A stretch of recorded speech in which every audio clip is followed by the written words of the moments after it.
We often have grass in our garden, but have you ever thought about creating a grass garden? Ornamental grasses add a lot of value to the landscape with their movement, texture, and even the color they add.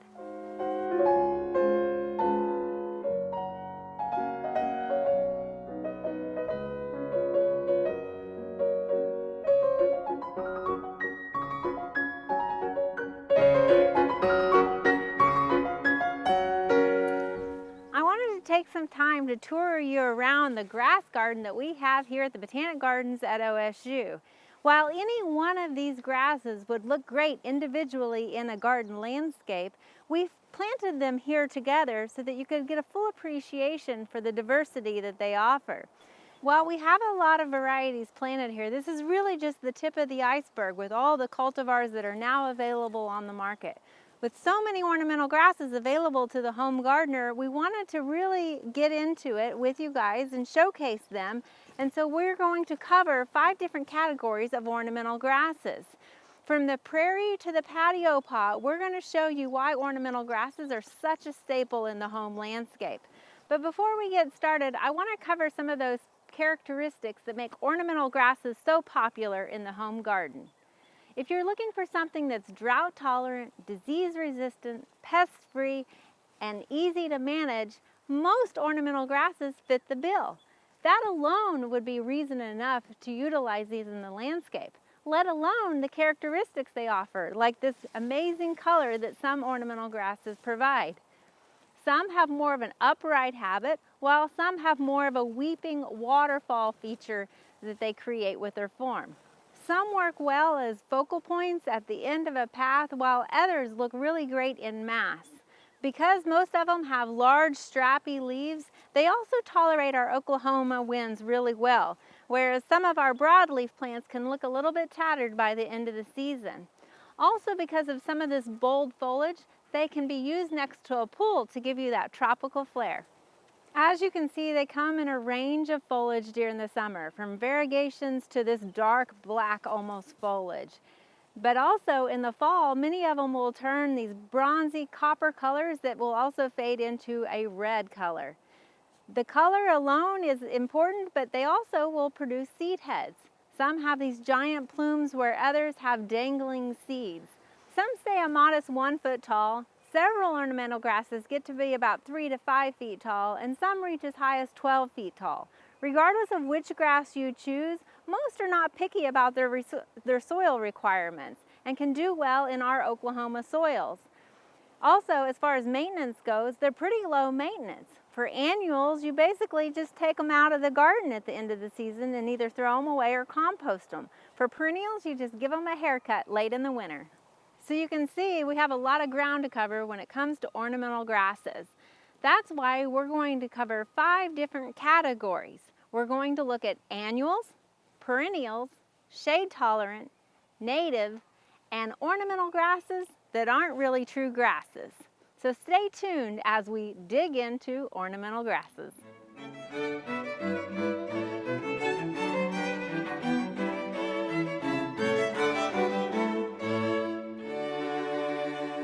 If you're thinking about incorporating ornamental grasses into your garden, there's something to consider first. Do you want it to be a perennial grass or an annual grass? Keep in mind, perennials come back year after year, and annuals you'll need to replant each spring. Even though you have to plant them each spring, there's a lot of potential that annuals offer. We have one popular annual here that you probably have seen. This is called purple fountain grass. This particular cultivar is called rubrum, and it's a very popular one, both in the landscape and also in containers. This one's often featured in the center of a container as the thriller aspect in the container. Now, what is so nice about this particular one is it gets to be about 3 feet tall, and not only does it have this nice purple foliage, but it also features these purple plumes. So even when your other plants aren't blooming in your container or in your landscape, you've got this nice color to still add to your landscape.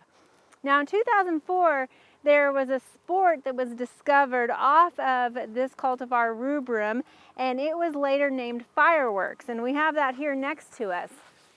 This also is an annual. But you can see how it got its name, and why it was chosen to go to the market was because it also has even more variegation, so adding more color to your landscape. It has burgundy, hot pink, green, and even white in the variegation. Now it's going to be very similar to rubrum in the fact that it gets to be about 3 feet tall, but again, a lovely plant to add to both your landscape or your containers. Now both of these are Pennisetum setacetum. That is the genus and the species. But I want to show you another Pennisetum that you can add to your landscape.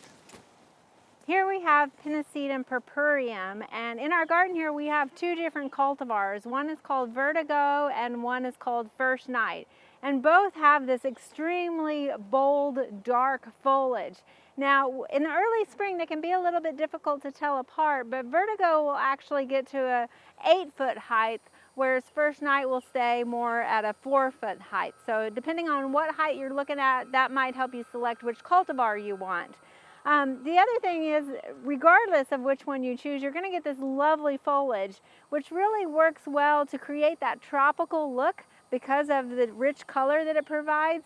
And also, if you want, you can put it in the background of plants to really highlight and allow those other colors to pop in your garden.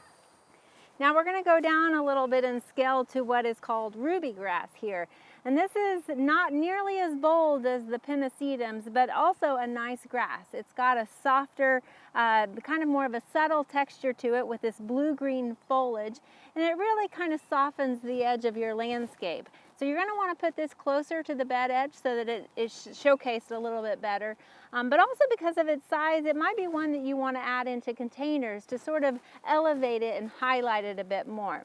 Now this particular one has this blue-green foliage and sort of a light pink plume that will fade to a white color, but there is one that's called pink crystals that will keep that rosy plume color to it. It's almost impossible to walk past ornamental grasses and not want to reach out and grab them, but you want to be careful because with their thin, narrow leaves, they can easily slice your fingers, which feel sort of like a paper cut. If you are interested in planting an ornamental grass and are prone to grab a hold of those leaves, you might as well plant one that will leave your hands lemony fresh. This is called lemongrass, which is an herb and often cultivated in Southeast Asia and used for teas. Now this particular one we have planted here in our herb garden in a container to create a focal point in the center of our garden.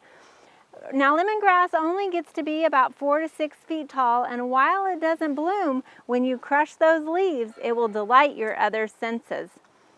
This is just a few of the different ornamental grasses that you can use in your garden if you're interested in getting into ornamental grasses but don't want a long-term commitment.